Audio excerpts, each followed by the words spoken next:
अपना परिचय दीजिए। मेरा नाम शाहिद हुसैन, मैं ग्राम लोहारी खुर्द, जनपद मुजफ्फरनगर का मूल निवासी हूँ। तो मेरी शिक्षा उच्च शिक्षा अलीगढ़ मुस्लिम विश्वविद्यालय से हुई।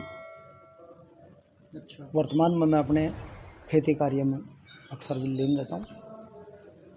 शाहिद जी, वक्फ का क्या अर्थ है और इस्लाम में इसका क्या महत्व है?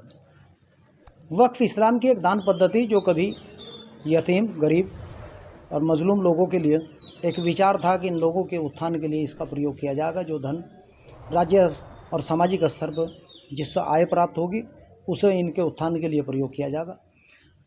इसका प्रारंभिक उद्देश्य तो एक तरह से ये कहो चैरिटेबल धर्मार्थ था, लेकिन कालांतर में चूँकि एक पद्धति कहीं ना कहीं समाज में वे लोग काबिज होते चले गए जिन्होंने वक्फ को एक तरह से लूटने का काम किया।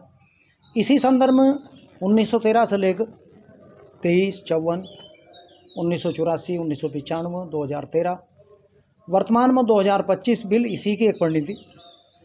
इसमें कुछ कमियां भी आती रही, लेकिन 2025 में उन कमियों को पूरा विश्लेषण करने के बाद इसका एक उद्देश्य प्राप्त करने के लिए यह एक सोच समझ कर इसके प्रावधान रखे गए कि इसकी आय को और इसके मेंटेनेंस के लिए जो गरीब मुसलमान है उस तक इसकी आय का लाभ कैसे पहुंचाया जाए, जिसमें शिक्षा, विधवा पेंशन, चिकित्सा, इस तरह के जो धर्मार्थ उद्देश्य हैं वो कैसे प्राप्त किए जाए। 2025 में ये क्लियर एक ऐसा व्यवस्था की गई जिसका बोर्ड का गठन उस हिसाब से हो जिसमें सभी निर्बल वर्ग के लोगों का भी प्रतिनिधित्व हो। उसमें मात्र धनाढ़ या राजनीतिक जो चालाक लोग हैं वहीं अकेले ना रहें। उसमें शिक्षाविद, सामाजिक कार्यकर्ता, समाज के निर्बल वर्ग के जो जागरूक लोग हैं वे इसके सदस्य हों और मैं इसका संचालन आधुनिक यानी नई व्यवस्था के अनुरूप करूं, जिससे इसका लाभांश गरीब, यतीम, विधवा या तलाकशुदा महिलाओं तक इसका लाभ पहुंच सके। तो क्या पूर्व के वक्फ कानूनों से वक्फ बोर्ड को भी हानि हुई है? पूर्व के वक्फ का सबसे बड़ा नुकसान मुसलमान को एक बदनामी का दाग झेलना पड़ा।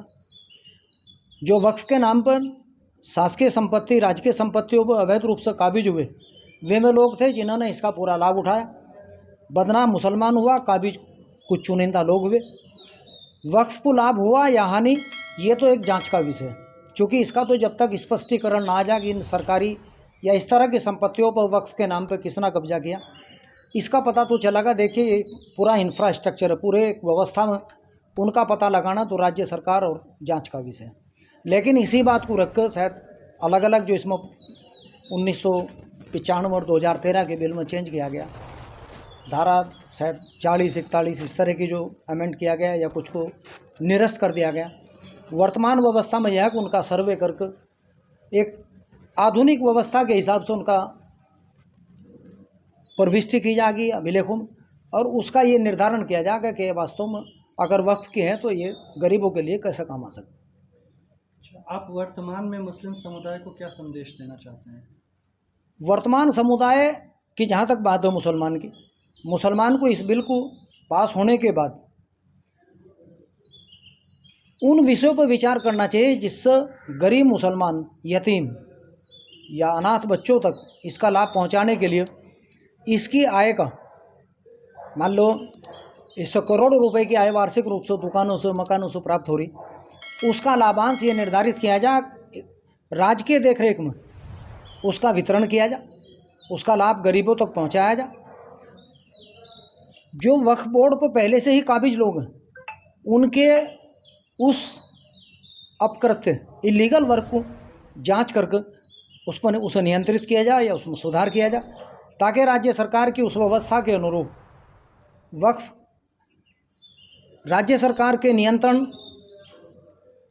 उसकी देखरेख, उसकी आर्थिक योजना, ये सब बिल्कुल क्लियर हो और उसमें काम में पारदर्शिता हो। तो मुसलमान को चाहिए कि वो वक्फ बोर्ड के इस धन को अपने उन नए बोर्ड का गठन कर, सरकार को सहयोग कर, जिससे सरकार ऐसे लोगों को इसमें प्रतिस्थापित यानी स्थापित कर सके जो बोर्ड और समाज के लिए अपने को काम कर सकें, जिससे मुसलमान का उत्थान, शिक्षा, धर्मार्थ या यतीमों की सेवा के लिए इस धन का प्रयोग किया जा सके।